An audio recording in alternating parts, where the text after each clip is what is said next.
Hello, my name is Sara Martin, and I would like to thank you for attending my presentation about our SwiftTrack Living Shoreline project. Following the Deepwater Horizon oil spill in 2010, there has been a rise in the prevalence of large-scale marsh restoration and conservation projects in the northern Gulf of Mexico. Though these projects are expensive, labor-intensive, and often carry the high aim of protecting wide, extensive shoreline, they often lack post-project evaluation. And to evaluate the effectiveness of such projects, we recently completed a planting and shoreline monitoring program at the SwiftTrack Shoreline. SwiftTrack is located along the eastern shore of Mobile Bay and Bon Secour Bay, about halfway between Gulf Shores and Weeks Bay in Alabama. The SwiftTrack shoreline is mainly dominated by fringing patches of Spartina alterniflora and Phragmites australis. But as you can see here, it is also a receding forest. Notice the tree stumps in the water and the tall pines in the background of the picture. As such, the shoreline is also characterized by a high amount of erosion caused by high wave energy at the site. To combat this erosion, the Weeks Bay National Estuarine Research Reserve partnered with the Nature Conservancy in 2012 to install 5 large rock breakwaters along the SwiftTrack shoreline. These breakwaters span 0.6 kilometers, or just under half a mile of shoreline. The breakwaters are subtidal, so they are completely covered at high tide, and as you can see here, they act to break the wave energy before it hits the shoreline. The presence of these breakwaters provided the opportunity to perform our evaluation of their effectiveness at protecting shoreline vegetation. Our study began with bringing together professionals from federal and state agencies, academia, consulting, and nonprofits to form our management application team, or as you'll hear me refer to it from here on out, the MAT. The collaboration with the MAT was done to ensure that our study would answer questions and provide information that would be of use to land managers like those taking part in the MAT. As a result of early collaboration with them, we achieved 2 outcomes. The first was to identify the research questions that would be most informative to the MAT. They identified one question that became the basis of this project. How do large-scale breakwaters affect shoreline vegetation in high wave energy environments? The MAT was also critical in helping our research team to identify the methodology we used throughout the study. The first step in setting up our experiment was to ensure that all experimental plots were at the same elevation and would therefore receive similar amounts of wave energy. To do this, we began by marking elevation along the length of the shoreline using RTK GPS technology.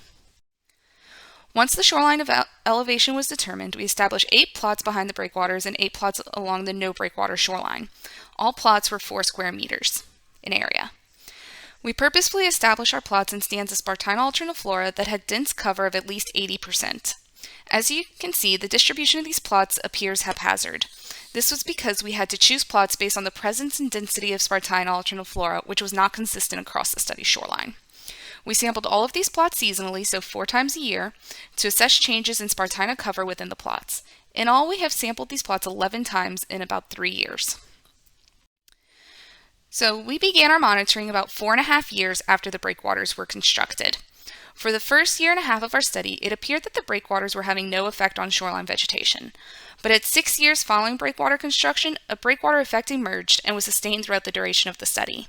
Following the 6-year mark, natural Spartina cover behind breakwaters leveled off at around 70% cover, while the plots not protected by breakwaters fell to about 10% cover.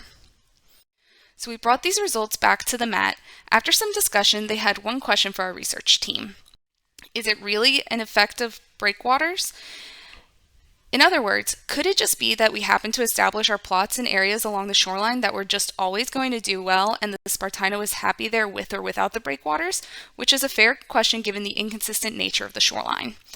So with the MAT, we came up with a plan to tackle that question too. We decided to pair high-accuracy RTK GPS surveys with drone imagery to count, measure the area of, and monitor upland migration of Spartina alterniflora patches along the SwiftTrack shoreline. The RTK was used to create polygons around Spartina patches that could be analyzed using GIS software. We performed these surveys 6 times between 2017 and 2020. Here you can see how following each survey we were able to overlay the polygons on top of previous surveys to see how they had changed. These polygons were then analyzed by people who are much better at GIS than me to measure their upland migration. This was done by measuring migration every meter and then averaging across each Spartina alterniflora polygon. This was done on both the landward and seaward edges of each polygon. And in the GIS software, we were also able to track changes in total polygon area and the average area per polygon, both with and without breakwaters. In analyzing the migration data, we found that polygons without breakwater protection migrated upland significantly more than those with breakwater protection. In fact, the landward edge of these polygons moved further upland about 1.5 meters more than those behind breakwaters. And on the seaward edge of these polygons, we again found that those without breakwaters moved upland significantly more than those with. In fact, polygons behind breakwaters actually expanded towards the water by almost 0.5 meter, while those without migrated upland over 2 meters. Overall, we can confidently say that the Spartina alterniflora patches behind breakwaters appear to expand while not retreating upland, while those without breakwaters migrated upland substantially. So breakwaters do appear to have an effect on natural Spartina stands. As for the total area of Spartina patches and the average area per patch, which we termed collectively as patch dynamics, there appear to be less of each in patches behind breakwaters, but only significantly so during the first summer survey. Furthermore, you will notice that by the time we reach the end of our study, so when the breakwaters have had the most time to have an effect, there is no difference between patches with and without breakwater protection. So we saw no effect on the average or total area of Spartina patches. So how do we make sense of all of this data together?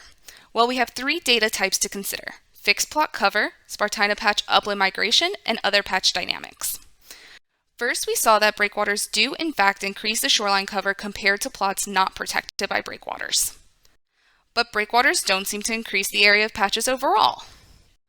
So what's going on? It seems intuitive that if cover of natural plots is higher behind breakwaters, then the area of those patches should be bigger too. Well, this is where results from the upland migration surveys come into play. As it turns out, the vegetation not protected by breakwaters migrated upland and therefore outside of our fixed experimental plots.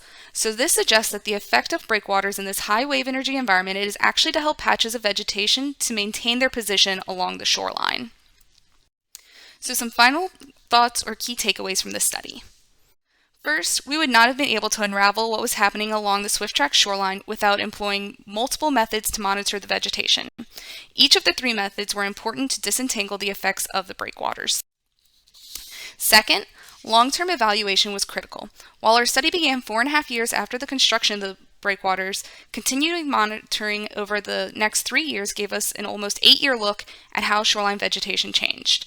Had the shoreline only been monitored for the first few years after breakwater construction, we likely would not have captured the changes that we saw.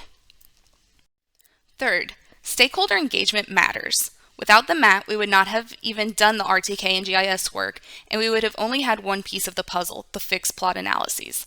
This piece alone does not tell the whole story. Lastly, this research shows that near-shore, large-scale breakwaters may preserve shoreline vegetation in high wave energy environments by reducing the pressure for upland migration. And with that, I'd like to thank you again for attending my presentation about our SwiftTrack monitoring. And I'd also like to thank my co-authors who play critical roles in the planning, execution, and analysis of the study, the many students and interns who helped us do all of this monitoring, which includes more than is listed here, our management application team, and of course, our funders. Lastly, if you have any questions about this project, feel free to email me. And thank you again for watching.